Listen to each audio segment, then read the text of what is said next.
k nám, jedeme k vám. Začíná Ray, Winx, ruku v ruce den co den. Vládnou společnou mocí, nikdy neřeknou si jen jsme v koncích. Winx okouzlí tě úsměvem, rozparádí celý svět, tak si kousek štěstí vem. Je vroucí, přidej se k nám, jedeme k vám. Začíná Ray, kouzelným paprskem obloha září. Dobrodružstvím je prosycená, ve hvězdách zrcadlí se ten lesk jejich tváří. Ta, která půjde s námi, zjistí, že velký má říz. Stát se členkou klubu Winx, ruku v ruce den co den.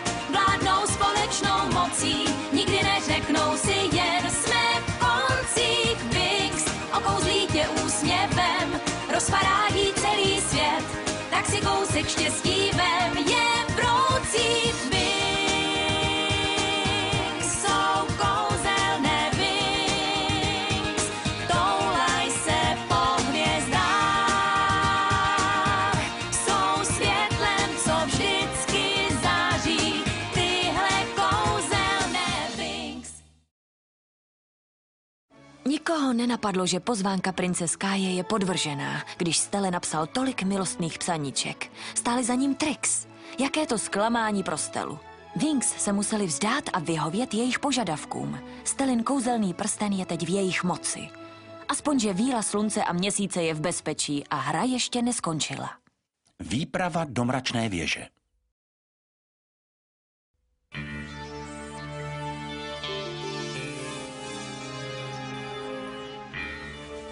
Někde to tady přece musí být. Acháty, lapače snů, ne. Neviditelný prsten, Nibelingův prsten, ne. Tady to je, Stellin prsten. Zdroj moci, část rodového dědictví princezny slunce a měsíce ze Solárie. To znamená, že ti patří. Jistě, že ano. To jsem ti mohla říct sama. Ten prsten patří naší rodině už od jak živa. Jo, ale to nevysvětluje, proč po něm čarodějky tolik práhnou. Je to důležitý a drahocenný předmět. Trix nejsou obyčejné zlodějky, musí v tom být ještě něco. Co prosím? Určitě mi něco uniklo. Kdo jsou ty Trix? Je to taková přezdívka, kterou jsme dali 3 čarodějkám. Nicméně, v knížce, kterou jsem našla v knihovně, jsem o tvém prstínku objevila i jiné zajímavé věci. Podle legendy vzniknul solarijský prsten už v dávných dobách. Nikdo si nepamatuje kdy. Byl vytesán z kamene ponořeného do pramene světla, které proudí až dodnes a je jedním z mnoha darů nabídnutých velkým posvátným ohněm. Páni, a já jsem si myslela, že historie Solárie je nudná. Co je přesně ten posvátný oheň? Skvělá otázka, jsem ráda, že se ptáte. Hele, mluvíš jako Griselda. Poslechněte si tohle. Okouzlující vesmír magické dimenze byl stvořen nekonečně dávno jedním bájným drakem, který zažehnul posvátný oheň. Skutečně ten drak existoval, nebo je jen mytickým symbolem? Víš, myslím, že představuje vzor. Víte? Je stělesněním dobra proti zlu. Jo, jistě, dobře. Mohli byste to trochu osvětlit? Stalo, jistě ten příběh znáš. Dávná historie nepatří k mým silným stránkám. Jistě, princezna má jiné priority. Jo, například nákupy. Chci se o tom drakovi dozvědět víc, tak se vrátím do knihovny. Na spoustu otázek jsem nenašla odpovědi. Tak zatím, ahoj. Z nějakého důvodu si myslím, že drak není jen legenda. Na tom příběhu něco je, něco důležitého, cítím to. Možná bych vám pomohla. Slečna Faragonda? Pojďte se mnou. Sedněte si. Děkuji. Chcete vědět něco o drakovi? Je to dost dlouhý příběh. Na začátku nebylo nic. A pak se z hluboké tmy vynořilo oslňující světlo. To byl velký drak. A svým ohnivým dechem stvořil bezpočet různých světů. A vdechnul život, světlo a teplo do vesmíru. Nakonec byl drak velice unavený a rozhodl se, že si lehne a odpočine na místě nazývaném Domino. Ale Stella říkala, že Domino je tmavé a nepřátelské místo. Čím je dnes? Ale kdysi bývalo šťastným a vzkvétajícím místem, než temné síly Domino napadly a jednou provždy uhasili drakův oheň. A magická dimenze už není tím, čím byla. No páni, Řekněte mi, Bloom, proč se zajímáte o toho draka? já ani nevím, jsem jen zvědavá. Všechno je tady pro mě tak nové. Ano, to dokážu pochopit. No, já už půjdu, děkuji.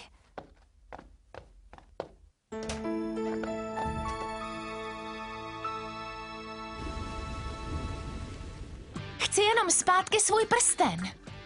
Jasně, a budeme to my, kdo zaútočí. Techno, nejsme vojáci. Jak můžeme přemoct Icy, Darcy a Stormy? Musíme je prostě překvapit. Tentokrát se vypravíme my k nim. Jo, přímo do jámy lvové. Ale opravdu jste přesvědčené o tom, že je rozumné to udělat? Ale Klídek, vymyslíme jednoduchý plán, nebojte. Pamatujete na chodby pod školou, které jsme nedávno objevili? Použijeme je k cestě do mračné věže. Večer, až bude celá Alfia tvrdě spát, Winx vyrazí do akce.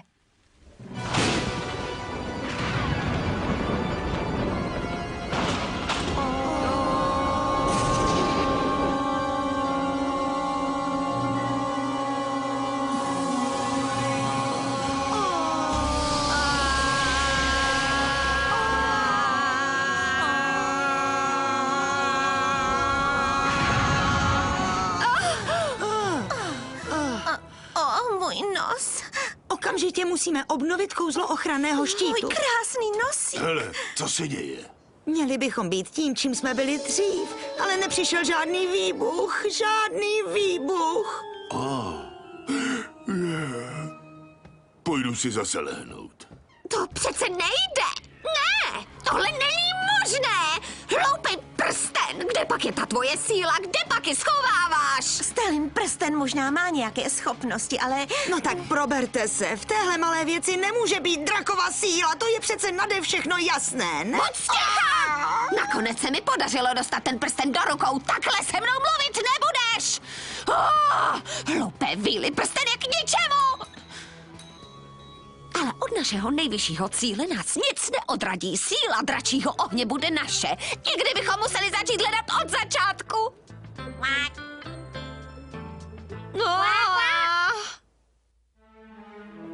Víš určitě, že jdeme správně. Věř mi, Floro, vyjdeme přímo pod hradem mračné věže. Udělají binec a já mám uklízet. Řeknu vám, výbuch bomby by nenadělal takovou spoušť. Máš problém na té? Ne. Myslel jsem jen, že bych vám mohl dát dárek. Vysavač například. Ukliď to a pak se seber a přijď za námi. Budeme v lese.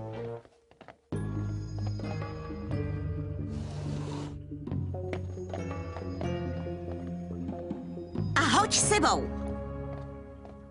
Jo, vždycky říkají, že jsem hlupák, že nejsem k ničemu. Ale když se má uklízet, koho zavolají? Nata. Vždycky Nata. Nate! Co? Už jdu. Bloom, měla si pravdu. To je asi podzemní vchod. Do mračné věže. A co uděláme teď? Budeme muset použít kouzlo, abychom Trix našli. Možná nebude třeba. No, kde je ten ošklivej obr a proč na něj vždycky musíme čekat? Nate! Jste připravené? Už jdu. Tudy, jdeme. To musí být pokoj 3 čaroděje. Jo, a můj nos mi říkal, že tu bydlí i obr. Stelin prsten může být kdekoliv v téhle místnosti. A kdo ví, jestli se ty čarodějky za chvilku nevrátí? Hele, tohle jsem našla. Trochu strašidelný. Co říkáte? Chceš vidět něco lepšího? Podívej. Nech toho. Já tu hloupost nechci. Vážně, jsou dost divný. Ale kam mohli takhle pozdě v noci jít? Určitě tady měli večírek. Jestli jsou tohle zbytky, tak jsem fakt ráda, že mě nepozvali. Hele, To je prsten meče. Vítej domů, maličký, chyběla jsem ti. Dobře, tak můžeme ušít?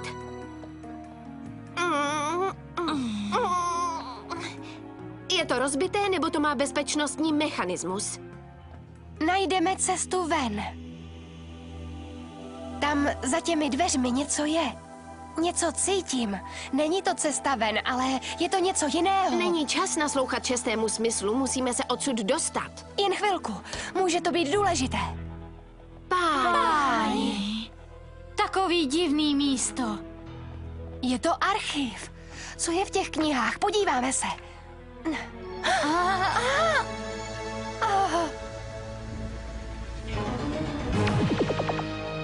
Zdá se, že někdo vstoupil do našich archivů. Podíváme se, kdo to je.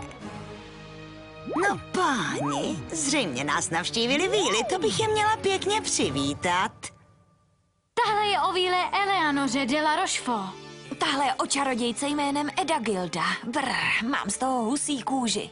No, chápete to? Je tu historie čarodějek a víl, co kdy Je existovaly. to vzrušující, Bloom, ale co kdybychom vypadli? Prosím, ještě minutečku. Co když je tu někde i kniha o mně? Mohla bych se dozvědět něco o svých schopnostech. Tak jo, ale hlavně fofrem. Ta knížka asi vypadá jako nová. Možná má i barevné desky. Ale... Bloom, našla si? Možná by si neměla číst. Poslyš, co když je tam o tvé budoucnosti? A v čem je problém? Dala bych cokoliv, abych znala svou budoucnost. Víte? Ne vždycky je příjemné vědět, co nás v budoucnu čeká. Být tebou nedělala bych to, ale je to tvoje věc. Já bych jen chtěla poznat svoje schopnosti. Techno, nic víc. Potřebuju se dozvědět, odkud se vzali. Jen tam nakouknu.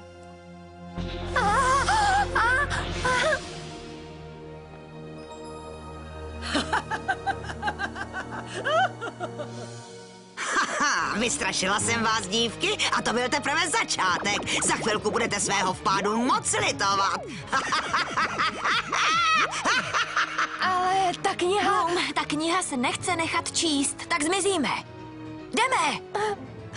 Haha, klid, malé víly, není kam spěchat. Páni, nechci vypadat jako pesimistka, ale myslím si, že jsme v průšvihu. Musíme rychle najít řešení. A to hned teď. Zkusíme tedy techna sílu. Ani škrábnutí.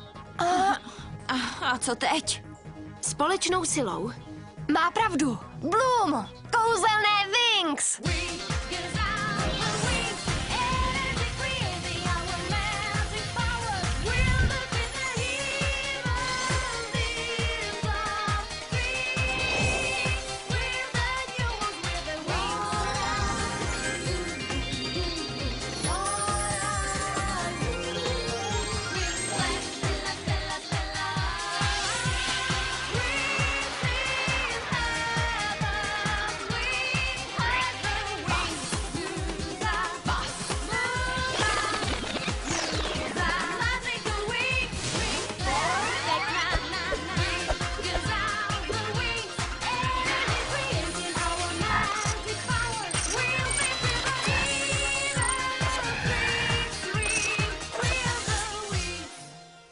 Všichni připraveni? Tak společně teď!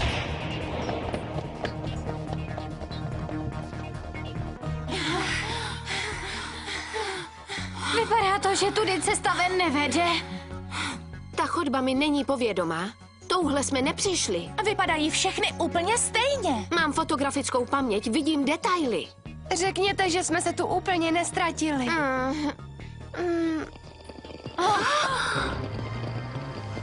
Obří pavouci! A jsou všude. Jaký bude plán teď? Zdá se mi, že moc přátelsky nevypadají. Utvoříme ochranný štít, silové pole.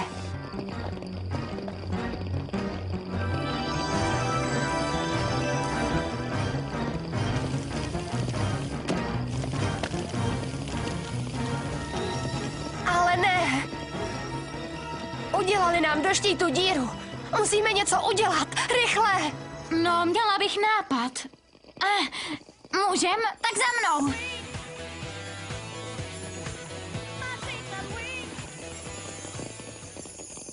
Máš nějaký sprej? Ne, použijeme přirozeného nepřítele pavouků. A je to krásný pavoukožrout.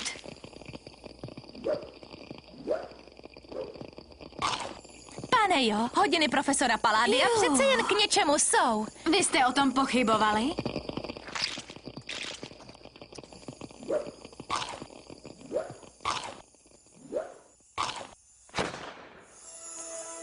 Něco mi ale říká, že z toho ještě nejsme venku. Asi ne, bylo to moc snadný. Hele, svou kůži nedáme jen tak. Prostě se s problémy zdatně popereme. Stelo, nechci tě strašit, možná je čas už jít. Honem, tudy! Honem, vyletíme odsud! Připravit, pozor, teď!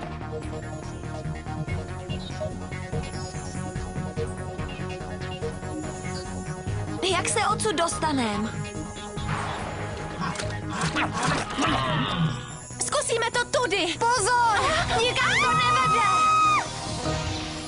Co budeme dělat? Nemáme na vybranou, skolíme ho.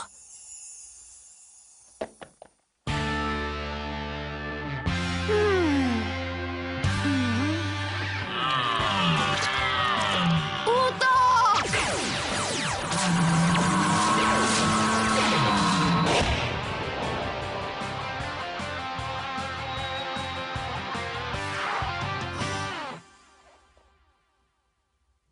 Máme problém. Už ne. Kde to jsme? Slyšela jsem o takových místech, ale nevěděla jsem, že existují. Čarodějky jsou hrozně nepořádné. Místo, aby si udělali seznam toho, co mají, jen to naházejí nahromadu jako tady. To je strašidelný ticho. Nemám dobrý pocit. Další potvora! Neboj se, postarám se o ní. Sluneční sprcha! Ale kam zmizela? Tamhle je. Už je po ní. Proboha, upečeme se tu. Díky moc, Stelo.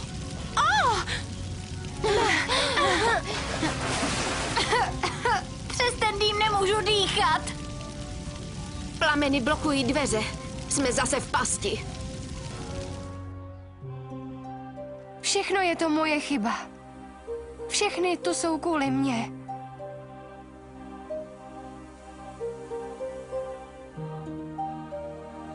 Kdybych nesahala na tu knihu, nic z tohohle by se nestalo. Pojď, Blue, Bloom, co se děje? Co to děláš? pojď za mnou. Následuj mě.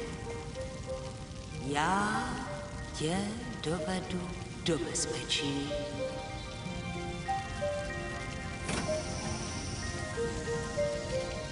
No tohle, koukněte na Bloom. O, páni, je čas jít, holka. Bloom! Co se to tu stalo? To je fuk, probereme to jindy. Teď honem, ať už jsme pryč. Ty jdi první. Ale ne!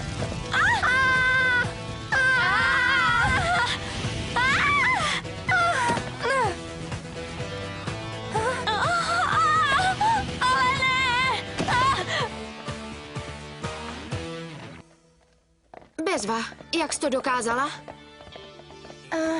V hlavě jsem zaslechla hlas. Říkal mi, jak nás dostat do bezpečí. Byl to milý hlas, který na mě mluvil skrz plameny. Ať to bylo cokoliv, dostalo nás to z maléru. To je jistý. Stelo, si tak legrační, asi z tebe puknu. Hele, plán nám vyšel. Čarodějky už můj prsten meče nemají. Winx zase mají svou sílu. Těším se, až si odpočinu. To neříkej dvakrát. Jsem tak unavená, že nevím, jestli budu mít sílu na školu. Je na čase na chvilku onemocnět. Vám asi vysloveně vyhovuje porušovat řád. Jste v pořádném průšvihu, mladé dámy. Dnes ráno jsem dostala zprávu od profesorky Griffin, ředitelky v Mračné věži. Moje kolegyně byla bez sebe. Řekla mi, že jste se včera vloupali do její školy. Je to pravda? Ve své škole nebudu takové jednání nikomu tolerovat. Tak co pak mi k tomu můžete říct? Vážně jsme... Madam, jestli můžu, ať měli k tomu činu jakýkoliv důvod, měla byste je přísně potrestat. Co tím myslíte? Studentky opustili školu a bez dovolení navrhuji, abyste jim odebrala jejich kouzelnické schopnosti a vrátila jim je, až uznáte za vhodné. Ale madam, to byste neudělala, ne? Proč pak ne? Jen pár věcí bych neudělala. A odebrání kouzelných schopností mezi ně nepatří.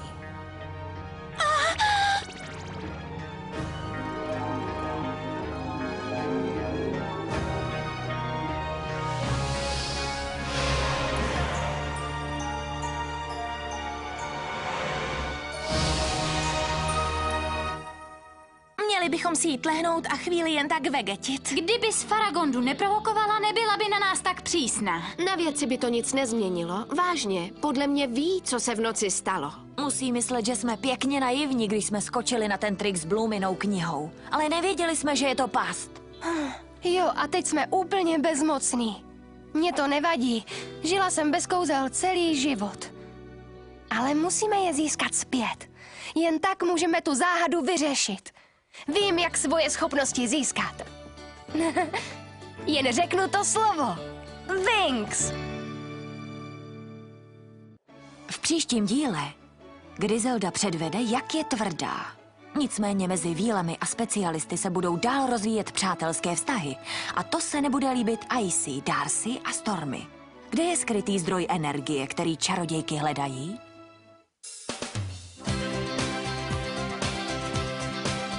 České znění připravili Klára Jandová, Zuzana Slavíková, Jolana Smyčková, Pavel Šrom, Jana Mařasová, Petr Wagner, René Slováčková, Tereza Taberiová, Lucie Vondráčková a další. Zvuk Jaroslav Kosán, překlad Tereza Chvojková, produkce Jaroslav Richter, Zdena Sirotková a Jana Janoušková. Dialogy Miriam Chytilová a Alena Navrátilová. Režie českého znění Michal Michálek. Ve studiu S pro Alfa CZAS vyrobila FTV Prima, společnost s ručením omezeným v roce 2008.